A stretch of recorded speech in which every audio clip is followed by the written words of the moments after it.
Trading Bharat channel के एक और वीडियो में आपका स्वागत है दोस्तों।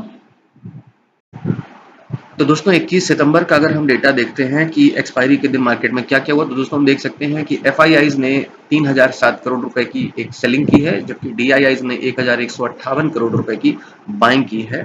विक्स इंडिया को अगर देखें तो 0.31 पॉइंट की गिरावट के साथ 2.8% की कमी उसमें दिख रही है। वॉलेटिलिटी थोड़ी बहुत घटी है, हालांकि बड़ी-बड़ी कैंडल्स हमने देखी हैं, तो आप सेंटिमेंट को समझ ही सकते हैं।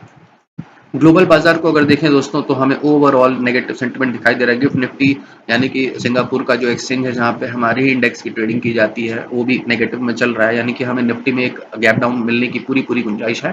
बैंक निफ्टी हमारा 1.68% की गिरावट में बंद ही हुआ था, निफ्टी भी बंद हुआ है नेगेटिव में ही, बड़ी कोशिशों के बाद भी 0.8% में बंद हुआ है। नैस्डैक, डाउ जोन्स, सेंसेक्स, डैक्स ऑलमोस्ट सबके सभी नेगेटिव में दिख रहे हैं। नैस्डैक में एक थोड़ा सा 0.023 पॉइंट की दोस्तों पॉजिटिविटी है, इसको हम लोग क्या ही कह सकते हैं। ओवरऑल हम देखें तो मार्केट में पूरा का पूरा नेगेटिव सेंटिमेंट अभी भी बना हुआ है। चलिए चलते हैं निफ्टी के चार्ट की तरफ डिटेल एनालिसिस के लिए।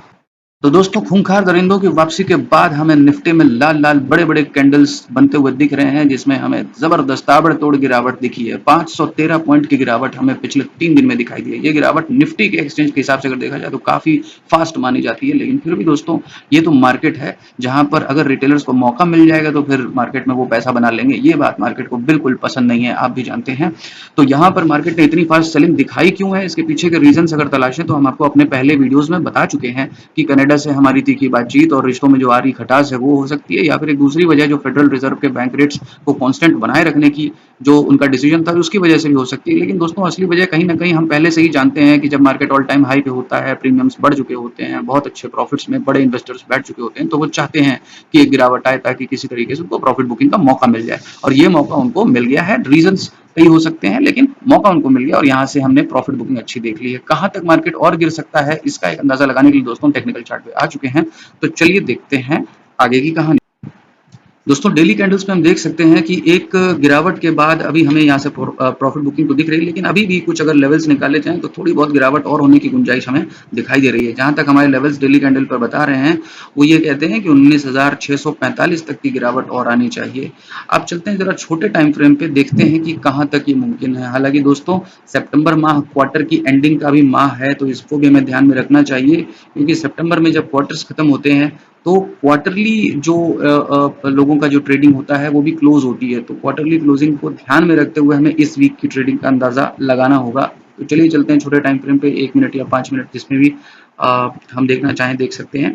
तो दोस्तों इस तरीके से हम देख सकते हैं कि 1 मिनट के टाइम फ्रेम में अगर देखा जाए तो हमारे पास जो लेवल्स निकल के आ रहे हैं सपोर्ट और रेजिस्टेंस के, वो ये 19,645 पे एक सपोर्ट का लेवल है, जो कि हमने डेली टाइम फ्रेम पे से निकाला है, डे कैंडल्स पे से। और साथ ही साथ हम ये भी देख सकते हैं कि हमारे पास जो दूसरा सपोर्ट है वो 19,584 का है, जो कि अगेन डेली टाइम फ्रेम से ही निकाला गया है। अगर हम बात करें रेजिस्टेंस की, तो दोस्तों मार्केट में इतनी गिरावट के बाद अचानक एक पूरी लंबी रिकवरी होने की गुंजाइश वो भी इस हफ्ते में होनी मुश्किल लग रही है, क्योंकि जिन लोगों ने मंथली बेसिस पे पुट्स ले रखे होंगे वो अब अपना लॉस तो नहीं बुक करने वाले हैं, वो 28 सितंबर की क्लोजिंग तक अपना ये पोजीशन होल्ड करके रखेंगे। तो ऐसी उम्मीद में कि बड़े प्लेयर्स अपना लॉस अब नहीं लेंगे, और दूसरे ये भी कि हमारे पास अभी नीचे मार्केट में बढ़ने के लिए जगह भी बाकी दिखाई दे रही है लेवल्स के हिसाब से, तो हम ये उम्मीद कर सकते हैं कि अगला हफ्ता भी कमोबेश थोड़ा बहुत बेयरिश ही रहने वाला है, क्योंकि ये जो बेयरिश सेंटिमेंट पैदा हुआ है दोस्तों वो इतनी आसानी से तो नहीं खत्म होगा। अगर 1-3 महीने की बुलिशनेस की प्रॉफिट बुकिंग की अगर बात करें तो मिनिमम 1 हफ्ता तो लग ही जाएगा लोगों को ये सेंटिमेंट को कंटिन्यू रखने में और उसको उसमें से अपना पैसा निकालने में। तो ये इस तरीके से लेवल्स हमने निकाले हैं। रेजिस्टेंस अगर की बात करें तो 19,795 पे हमारा एक रेजिस्टेंस बन रहा है, इस तरीके से हम देख सकते हैं। और दूसरा रेजिस्टेंस अगर इनके एसएल हिट होते हैं तो मार्केट और ऊपर निकलता जाएगा। दूसरा रेजिस्टेंस दोस्तों हमने पिछले दिन का लो लगा रखा है, जो कि 20 तारीख का लो है, वो है 19,878। तो यहाँ तक की एक हमें बाइंग सेंटिमेंट दिख सकती है।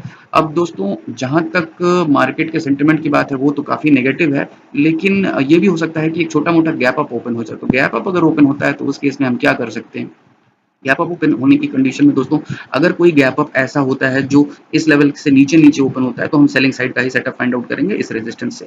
लेकिन अगर गैप अप बड़ा हो जाता है, इस लेवल के ऊपर गैप अप हो जाता है दोस्तों, तो हम फिर बाइंग साइड का सेटअप फाइंड आउट करने की कोशिश करेंगे, जो कि इस रेजिस्टेंस तक मिनिमम हमें मिल सकता है। बाकी दोस्तों मार्केट करना क्या चाहता है ये तो खुलने के बाद ही पता चलेगा। और अब हम चलते हैं बैंक निफ्टी के चार्ट की तरफ। तो दोस्तों बैंक निफ्टी के चार्ट के वीकली टाइम फ्रेम पे अगर हम आकर के देखते हैं तो हमें दिखाई देता है कि कहीं ना कहीं एक एम पैटर्न बनाता हुआ बैंक निफ्टी हमें दिखाई दे रहा है। अगर इस एम को कंप्लीट करना चाहता है मार्केट तो फिर हमें ऐसा लगता है कि थोड़ी और गिरावट बाकी है। इस गिरावट को मार्केट पूरा कर पाएगा या नहीं, ये तो दोस्तों देखने वाली बात होगी। लेकिन फिलहाल अगर हम सपोर्ट एंड रेजिस्टेंस की बात करें दोस्तों तो चलिए छोटे टाइम फ्रेम पे चलते हैं और हमारे सपोर्ट एंड रेजिस्टेंस की बात करते हैं। मार्केट के डेटा को अगर देखें दोस्तों तो अभी भी हमें बेयरिश सेंटिमेंट दिखाई दे रहा है। लगभग गैप डाउन में खुलने की गुंजाइश है। कितने पॉइंट्स का होगा ये अलग से जब मार्केट खुलेगा तभी क्लियर हो पाएगा, लेकिन फिलहाल हमें गैप डाउन देखने की गुंजाइश नजर आ रही है। चलिए देखते हैं कि अगर गैप डाउन होता है तो क्या करते हैं। तो दोस्तों पहला लेवल जो हमारा है वो 44,500 का, जो कि आप जानते हैं साइकोलॉजिकल लेवल भी है और एक राउंड नंबर भी है। तो इस तरीके से इसको हमने मार्क कर लिया है। इस लेवल से कई बार वीकली चार्ट पे भी मार्केट ने अपना एक रिएक्शन दिखाया था। तो यहाँ से एक छोटी मोटी, अगर इन केस यहाँ इस लेवल के नीचे नीचे ओपन होता है मार्केट तो एक सेंटिमेंट ये आता है कि थोड़े बहुत यहाँ पे रिटेलर्स इसके ब्रेकडाउन पर एंट्री लेंगे पुट साइड में, और उन्हीं का ट्रैप करते हुए मार्केट कम से कम एक बार तो इसका ब्रेकआउट जरूर देगा। तो अगर आपको यहाँ पर कहीं कोई भी बाइंग अपॉर्चुनिटी मिलती है तो आप उसको जरूर ग्रैब कर लें। 44,500 का ब्रेकआउट देते ही उसको आप क्लोज कर दें, उस ट्रेड में जो भी आपका प्रॉफिट हो रहा है उसको बुक कर लें। क्योंकि ओवरऑल बड़े लेवल पे अगर हम देखें दोस्तों तो जो सेंटिमेंट है वो बुलिश है, और ऐसे बुलिश सेंटिमेंट बियरिश है, तो ऐसे बियरिश सेंटिमेंट में हमें ज्यादातर कॉल साइड में नहीं बैठना चाहिए। अपोजिट साइड ट्रेड करना थोड़ा मुश्किल काम होता है।